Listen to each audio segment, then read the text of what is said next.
Muhammad itu aneh, problem kita banyak, masalah kita banyak, kok Tuhannya satu. Apa cukup untuk menyelesaikan problem kita? Jadi dulu orang Arab tuh mirip orang Cina. Ini Tuhan bagian hujan, bagian petir, bagian BPKB, bagian pegadaian itu Tuhannya beda-beda. Sertifikat kok udah pinter. Tuhan bagian nangani widadari katanya Mas Mail. Terus ya sudah, logika itu matang sekali sehingga mereka diajak ke Tuhan satu itu mereka bilang innaha adalah syai'un ujab. Itu teori yang aneh Tuhan satu. Wong problem kita banyak kok Tuhannya hanya satu. Solusinya hanya satu. Lalu Nabi membalas dengan hujjah. Kata Nabi, andaikan kamu jadi buruh, jadi pekerja. Kemudian majikan kamu banyak, perintahnya beda-beda, dan yang kalau nggak dituruti marah. Kamu nuruti satu, meninggalkan yang satu, menuruti satu, meninggalkan yang satu, mengabaikan yang satu. Enak mana punya majikan banyak sama majikan satu? Ya enak satu Muhammad. Mereka masih bilang Muhammad belum Rasulullah. Terus kata Nabi, begitulah. Wa rabbukum sayyidukum. Tuhan kamu itu Tuhan kamu. Kalau banyak-banyak kamu yang bingung. Ya sudah Tuhannya satu aja. Itu hujjah, bukan pakai pedang, bukan pakai kekerasan.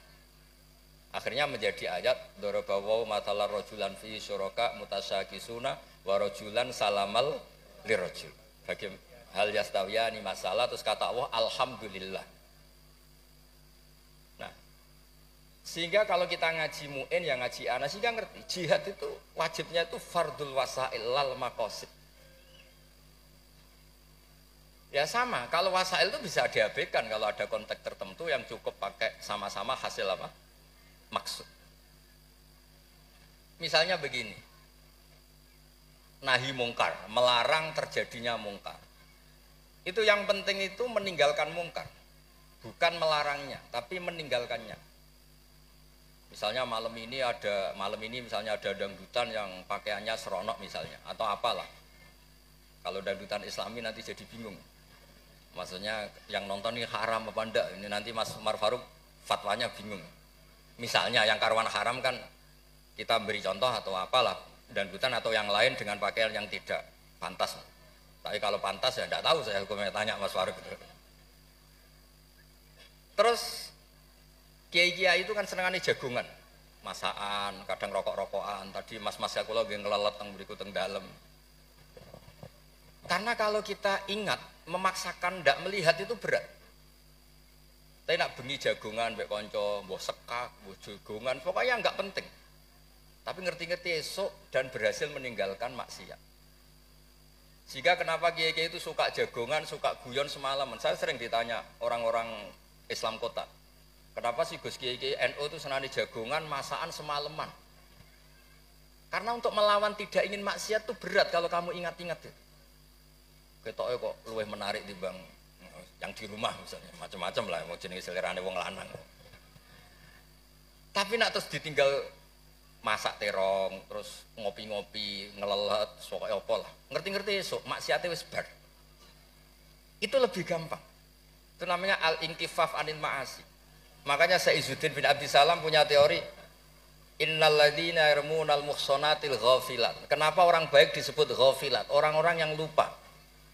Karena untuk melawan ingin maksiat itu harus bil asbab asyaghilah, dengan faktor-faktor yang menyibukkan. Makanya nak jenengan dadi wong melarat itu sing seneng. Dadi wong sugih sing seneng. Barokah wong melarat itu sibuk golek ekonomi, wis ora kober.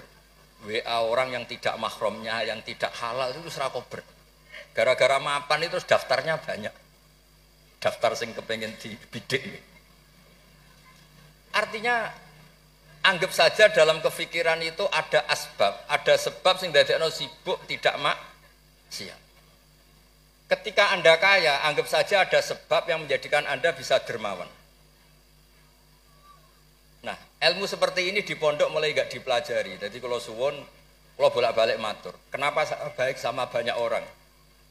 Kalau nu sering wonten tangga-tangga mati, kalau sering cerita, kalau sering lepas jenazah tangga-tangga mati. Dia niki jenazah saya sangat. Bojone nganti protes.